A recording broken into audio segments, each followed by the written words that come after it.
अस्सलाम वालेकुम। आज हम देखेंगे 4.5 को। पिछली वीडियो में हमने 4.4 कंप्लीट की थी। अब 4.5 को देखते हैं। इसके जस्ट 2 क्वेश्चंस हैं जो हमने करने हैं, जो हमें टीचर ने करवाए हुए हैं। ठीक है। अच्छा, अब क्वेश्चन नंबर 1 है, use the method of example 3 to show that the following set of vectors form a basis of R2। इसमें ना हमें एग्जांपल 3 दी हुई है हमारी 4.5 से पहले, उसको देखते हुए हमने इस क्वेश्चन को सॉल्व करना है। इसमें जो ये इतनी थ्योरी लिखी हुई है ना, ये सिर्फ जस्ट हमें समझाने के लिए। इसमें जो मेन काम है ना, ये हमने बताना है कि ये लीनियरली इंडिपेंडेंट है और स्पैन कर है, और जब ये दोनों चीज़ें करेगा तब ये जो है बेसिस बनाएगा R2 के लिए।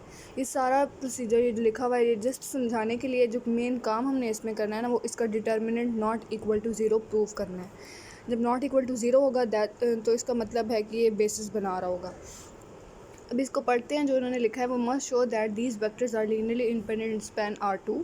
हमें बताना है कि ये लीनियरली इंडिपेंडेंट है और R2 को स्पैन करे। To prove linear independence we must show that the vector equation, अब यहाँ पे वेक्टर्स के साथ a और b मल्टीप्लाई किया, इक्वल टू 0 रखा है, ये इक्वेशन 1 बना दी, has only the trivial solution. And to prove that the vector span R2, we must show that every vector x, y, z in R2 can be expressed as 2 1 plus b 3 2 x। अच्छा, अब जो equations बनाई थी ना हमने, equation जो पहले 1 बनाई थी, अब उसको हमने किसके इक्वल रख दिया, x के इक्वल रख दिया। ठीक है।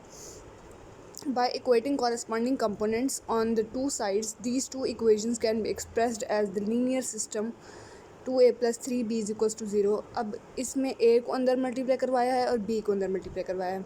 अब यहाँ से उन्होंने a को जो है वो 0 रखा और 2a plus 3b is equals to Y, a is equals to z। अच्छा, यहाँ पर उन्होंने जो है वो इसको लीनियर सिस्टम बनाने की कोशिश की है और इनको जो है वैल्यूज असाइन किए हैं। पहले तो होल सिस्टम को x के बराबर रखा था।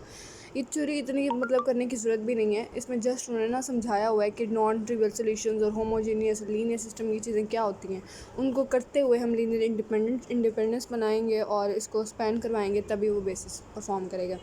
Thus we have reduced the problem to showing that the homogeneous system has only the trivial solution and that the non-homogeneous system is consistent for all values of y, z, but the two systems have the same coefficients matrix। अच्छा, अब यहाँ से हमें दिख रहा है कि हमारे पास जो हमें एक्चुअल दिया हुआ था, दिए हुए थे वेक्टर्स, उनके अकॉर्डिंग हमने जो है इसके मैट्रिक्स बना ली।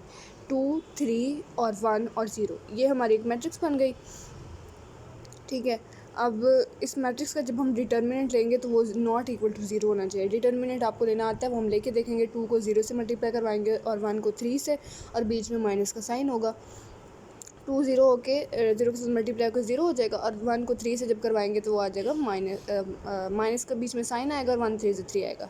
तो 0 minus 3 is equals to -3, which proves that the vectors v1 and v2 form basis of R2।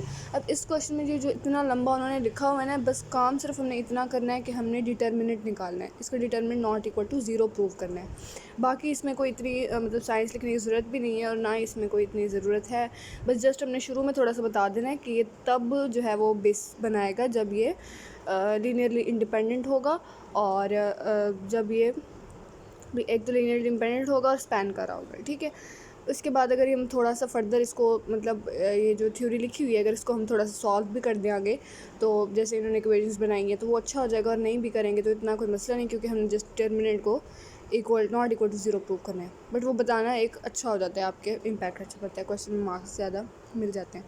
तो नेक्स्ट क्वेश्चन नंबर 2 की तरफ चलते हैं। उसमें है use the method of example 3 to show. अब ये बिल्कुल सेम वैसे है, पिछले वाले में R2 था, यहाँ पे R3 है, वहाँ पे 2 वेक्टर थे और यहाँ पे 3 वेक्टर हैं।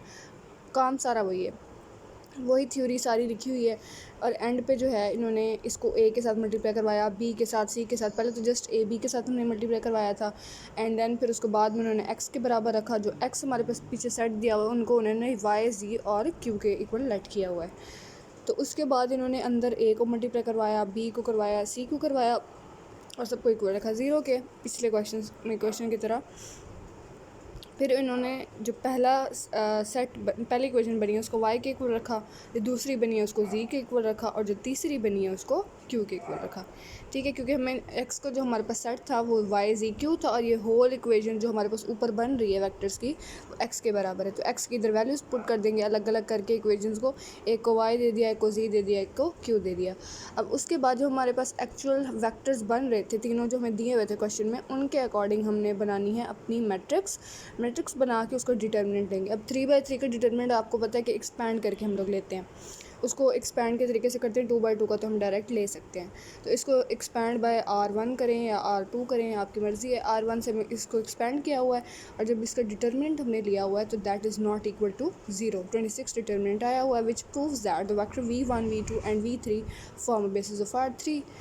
ठीक है, ये चीज़ हमने बस प्रूव करनी थी, और ये दोनों क्वेश्चन बस इस एक्सरसाइज के ये 2 सवाल ही मैम ने करवाए हैं, तो यही करने हैं बस। ठीक है, थैंक यू सो मच।